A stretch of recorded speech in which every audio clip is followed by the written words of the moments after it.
வேற்று கிரக வாசிகளோ அணு ஆயுத பரிசோதனையோ விமானப்படை தளமோ இல்ல இது எல்லாமே தாண்டிய வேறு ஏதோ ஒண்ணு எதா இருந்தாலும் அங்க இருக்கிறது உண்மையில என்ன அப்படின்னு அமெரிக்க அரசுக்கு மட்டும்தான் தெரியும். அது ஒரு பரம ரகசியம் அப்படின்னு சொல்றாங்க.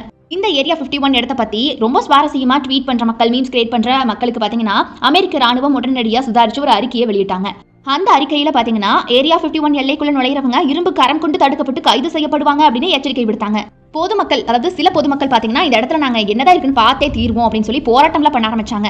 2 மில்லியன் மக்கள் ஆதரவு தெரிவிச்சு நடந்த இந்த போராட்டம் புரட்சியில கடைசியில போனது பாத்தீங்கன்னா வெறும் 200 பேர் மட்டுமே. இதுல உச்சகட்டம் என்ன அப்படின்னா, இதை ஆரம்பிச்சு வச்சிருப்பாருல இந்த போராட்டத்தை, இந்த ஹேஷ்டேக், இந்த மீம்ஸ், ட்வீட் எல்லாம், அந்த ஒரு ஆரம்ப கட்ட நபரே பாத்தீங்கன்னா கடைசியில யாரும் தயவு செஞ்சு அங்க போக வேண்டாம் அப்படின்னு உடனே கெஞ்ச ஆரம்பிச்சிட்டாருன்னா பாத்துக்கோங்களேன். ஆனாலும் விடாப்பிடியா அங்க போன அந்த 200 ஆர்வலர்களையும் அமெரிக்க ராணுவம் சிறப்பான முறையில தரமான சம்பவமா எலும்புகளை எல்லாம் எண்ணி அனுப்பிச்சு அப்படிங்கறத தான் இந்த இடத்துல குறிப்பிடத்தக்க வேண்டிய விஷயமே. அவங்களுடைய மூச்சு காத்து கூட ஏரியா 51 பக்கம் போக விடலையா அமெரிக்க ராணுவம். இன்னைக்கும் இந்த ஏரியா 51 அப்படின்னு நீங்க கூகுள்ல சர்ச் பண்ணா கூட ஒரு அமெரிக்க ராணுவ தளம் தான் இது அப்படின்னு உங்களை நம்ப வைப்பாங்க. ஆனா அமெரிக்க ராணுவமே இந்த தளத்தை பத்தி மறைக்கிறது ஏன்? அப்படி இதுக்குள்ள சோதனை தான் பண்றோம் அப்படின்னா இப்படிதான்ப்பா இந்த சோதனை தான் பண்றோம்னு சொல்லலாமே. இல்ல இது ரகசிய சோதனை அப்படின்னு அறிக்கையாவது விடலாமே.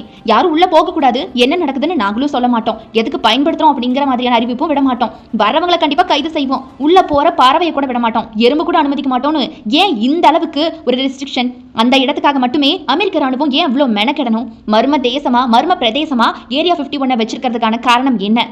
இன்னைக்கு வரைக்கும் பாத்தீங்கன்னா இங்க நடக்கக்கூடிய செயல்பாடுகள் என்ன அப்படிங்கறத ரகசியமா வச்சிருக்குது அமெரிக்க ராணுவம். இன்னும் ஒரு படி மேல போய் பாத்தீங்கன்னா அமெரிக்கால பொதுமக்கள் என்ன சொல்றாங்கன்னா, ஒரு சில பேர் இங்க வேற்று கிரக வாசிகளை பிடிச்சு அடைச்சு வச்சிருக்காங்க, அவங்களுடைய தொழில்நுட்பம், அது போக பறக்கும் வாகனங்களை இங்க தான் நிறுத்தி வச்சிருக்காங்க, இதை வெளியில தெரிஞ்சிடக்கூடாது, இதை ரொம்ப ரகசியமா பாதுகாக்கணும் அப்படிங்கிறதுக்காக தான் அவங்க எல்லாரும் ரெஸ்ட்ரிக்ட் பண்றாங்க, யாரையும் உள்ள விடல அப்படின்னு சொல்லிட்டு நிறைய கதைகள் போகுது. இது எந்த அளவுக்கு உண்மை அப்படிங்கிறது தான் நமக்கு தெரியாது. உள்ள அப்படி என்னதான் நடக்குது? ஏரியா 51 இன்னைக்கும் ஒரு மர்ம தேசம் தான். மர்மம் கண்டுபிடிக்கப்படுமா?